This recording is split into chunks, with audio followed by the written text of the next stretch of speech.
Let's see. Anything interesting or new going on? Oh, a new Yoko Taro game. Wait, a new Yoko Taro game? Did you say Yoko Taro? Yoko Taro? Yoko Taro? Yoko Taro? Yoko Taro? Yoko Taro? Oh my god, Yoko Taro? Yoko Taro? Yoko Taro Taro? Kick me in the Yoko feels, Taro? Yoko Taro. I love Yoko. Nier. Yep, that Yoko Taro. And he's got a brand new D&D campaign all laid out and ready for us to explore. But most striking of all, everything is told through the medium of cards. Behold! Oh, it's beautiful. Behold. Wow, so detailed. Behold. Yes, I see. Is it getting hot in here, or is it just... Yes, friends, gather around the tavern table because it's time to heed the clarion call of adventure and unearth the mysteries that await us in Yoko Taro's newest game, Voice of Cards: The Isle Dragon Roars. Voice of Cards is a throwback to those older sprite-based RPGs, but with a new coat of paint.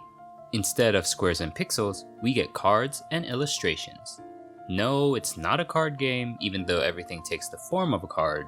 At its core, it's fundamentally a turn-based 2D RPG. They play nearly exactly the same. But that's not to say there isn't anything unique about Voice of Cards. Far from it. Let's start with the most obvious. The greatest thing Voice of Cards excels at is its presentation. I mean, look at it. It's amazing. It's freaking fantastic. Playing Voice of Cards makes you feel like you're sitting in a tavern, having a one-on-one mini-campaign with a DM. Everything about this game is tuned to play into that vibe and ambiance of a tabletop RPG. The deep and resonant voice of the narrator guides you through your journey, adding quips and witty remarks as if you two were watching the events unfold from above, looking out over at the game as one does a battle map or game board.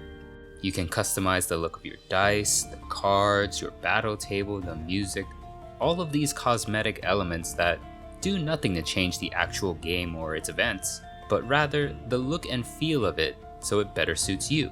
Because this is a story, an experience between you and him. This game's got a lot of polish. The artwork, as you can tell, is sublime. This style may not be for everyone, but it is for me. And, if I'm being frank, it was one of the biggest draws that had me paying attention to this title. Yeah, I'm a sucker for the surface stuff, what can I say? The card aesthetic? Love it. It gives this game so much character and makes the presentation really unique. The animations, smooth and precise.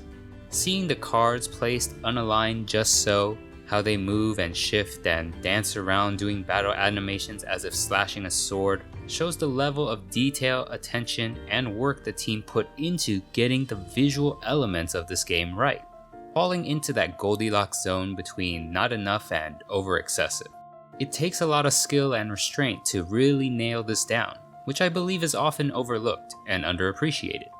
The music is also very good, showcasing a mix of tavern-style tracks and relaxing ambiance-enhancing BGM. They aren't the type of tracks that jump out at you, rather they are there to set a mood and tone, fading into the background so it doesn't compete with the narrator's voice as you progress through the journey. The main theme by Monaka, beautiful as always, a mix of melancholy and hope packaged into the voice of an angel.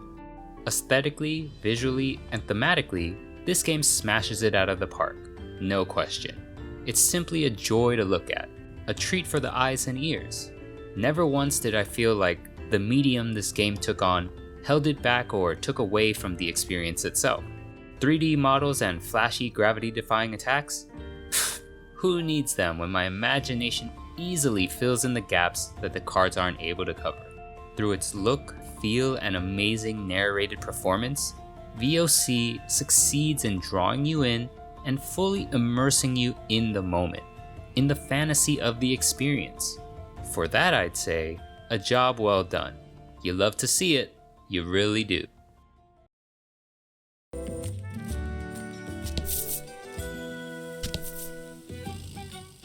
This is the world we get to explore. Look at it and take in the majesty. One of Voice of Cards' greatest strengths lies in its ability to entice players to explore and discover. Now, you'll look at this and think, isn't that just a standard map covered by Fog of War? Well, yes, but unlike normal Fog of War, uncovering this map is a way more satisfying experience. Look at how the cards flip over. Look! But on the real, this game constantly rewards you for exploring. The maps and dungeons are sprinkled with a number of hidden treasures and secrets, leading you to some of the best weapons and armor in the game. As you traverse through the world, flipping every card in sight, you'll also come across event encounters that introduce this element of randomness and spontaneity to your adventure. Some will help you, some will hurt you, and others are just silly and surprising. It's a fun mechanic that keeps the journey fresh and engaging. And one of my favorite features, the jump feature, gains wider applicability the more of the map you uncover. Let's say you've been pushing the map far from town. You've been battling a bunch of mobs, as you do, and now you want to pop back for a heal at the inn. You don't actually have to move square by square back to town. You just highlight a card you've uncovered and jump to that card. Easy. No battles, no encounters, you're just instantly there. Yes, that's basic fast travel. No, it's not new or anything. But let's say you're doing a treasure hunt and want to get to a specific corner of the map, or you fell from one floor of the dungeon to the last. You can just jump to that point or straight to the staircase and avoid all the backtracking and random battles in between. It's fast travel, but to anywhere you've been before, not just towns and cities. There are some limitations to when you can use it. Certain segments will prevent you from jumping, and in dimly lit dungeons, you'll only be able to jump as far as you can see by torchlight. But if the map is lit, you can bypass mountain ranges, obstacles, anything you want really, without having to go the long way around, making exploration feel exceptionally rewarding. When you stack all of those systems with the fact that the map isn't obnoxiously large as it is with some other games, that feeling of discovery and that want to explore becomes a super satisfying core part of the VOC experience.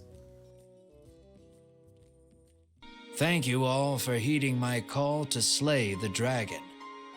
Whatever it takes to defeat this reawakened evil, I ask that you do it. Whomsoever conquers this beast will be honored for ages to come and handsomely rewarded. The story here is pretty straightforward. There's a dragon wreaking havoc across the land, and it's up to you, a no-name mercenary seeking fame and fortune, to assemble a party to take it down. Along the way, you'll gain a few companions, solve problems of the local populace, and learn the various truths of the world. Pretty standard and ho-hum when it comes to RPGs. Spicing it up is the Yoko Taro DNA. Voice of Cards does have that quote-unquote dark element to it. There are a few shockers and paradigm shifts in the story. And of course, a Yoko Taro staple, multiple endings. Though you don't have to play through it 5 times to unlock the true ending.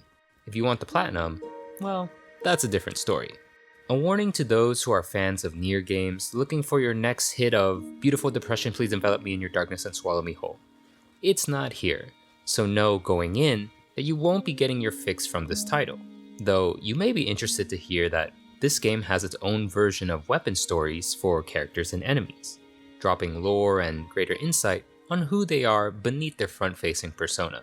Some are dark, some are humorous, on the whole, a fun callback and connection. But back to the storytelling.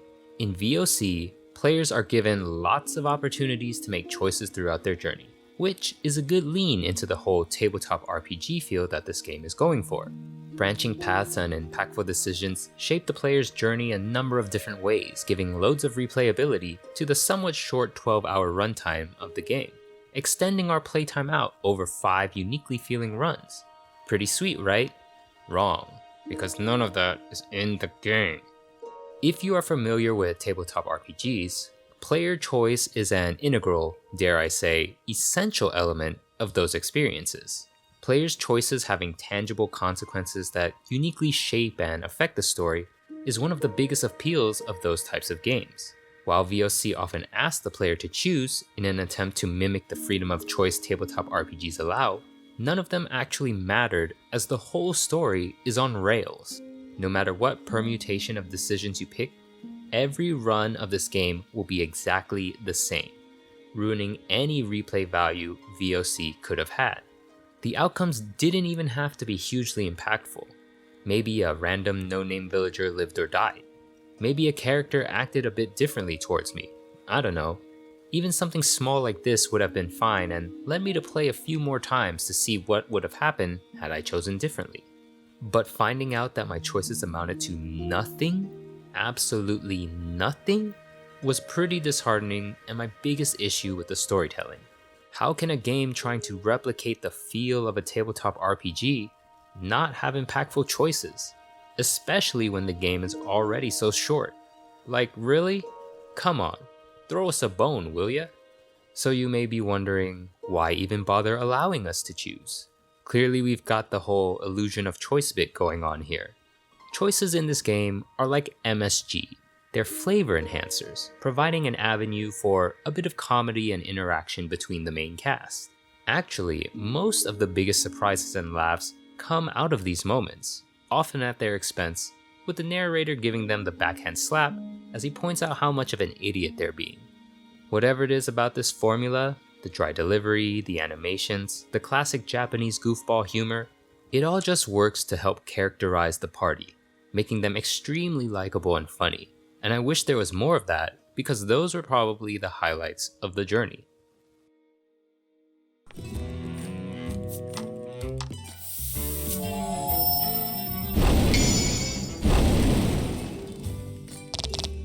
Oh?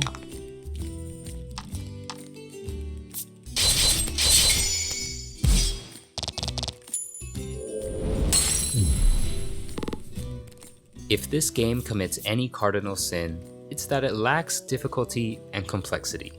That last clip has shown you pretty much everything there is to know about combat.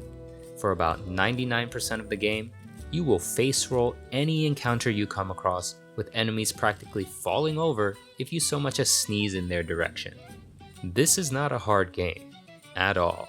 I would even go so far as to say that this is an easy game. As long as you fight through every random battle you come across, you'll easily hit max level by the time you get to the end. And if you're staying on top of upgrading everyone's equipment, which is also a breeze with the amount of gold thrown at you, no fight will present any challenge to you, which in my eyes is a bit of a letdown.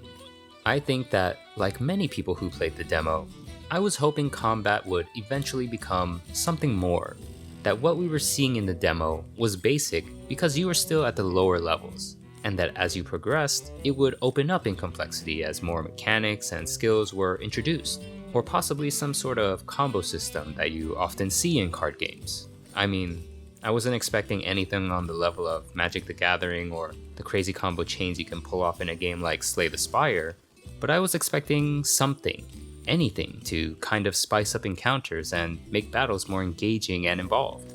Nope, they didn't lean into it at all. What we have here is a reskin of a basic, emphasis on basic, turn-based combat system. Pick your skill, pick your target, move along, next. Now, to be fair, it never advertised itself as having a unique combat system. But I mean, it really needed something, because encounters feel pretty bare bones and unsatisfying. Outside of happenstance cards, which add a random effect each round for certain combat encounters, what you see at the beginning is what you get through the end. There's no combat development or feeling of mastery. You do it because it's there, and that's how you get experience. Probably the biggest missed opportunity. So now you can probably see the whole picture. Is it a great game? It's a good game. It's a decent game. Is it going to be a smash hit? No. It's a fairly basic RPG that happens to look really nice. And when I say basic, I mean basic. We're talking ground level here. If you've played an RPG before, you're not missing much. So then the question is, who is this game for and would I recommend it? I actually think that this is a great game for those new to the RPG genre. The simplicity, beauty, and length makes it an attractive entry point for someone looking to see if RPGs are something they'd enjoy. Time investment is low, which can be a huge selling point for the uninitiated. So if you have a partner that is constantly wondering why you choose to spend time alone, eyes glued to the screen, versus making beautiful life memories with them, this may be for that person. Now, would I pay $30 for it? No, even though I already have. My advice would be to wait for a sale sometime in the future. $15 to $20 feels about right for this title, but I can understand if, considering the unique presentation and delivery, people think it's worth another $10. Again, it is super polished, but ultimately, that's for you to decide. So let me know what you think of Voice of Cards. Have you played it? Going to pass? What's the consensus here? I'm curious to know. Maybe there's some deeper subtext that my old man brain missed that will change my mind. You tell me. And with that, it's time I return to hibernation as I wait for the next time Yoko Taro comes to wrap me in that beautiful depression once again. Later.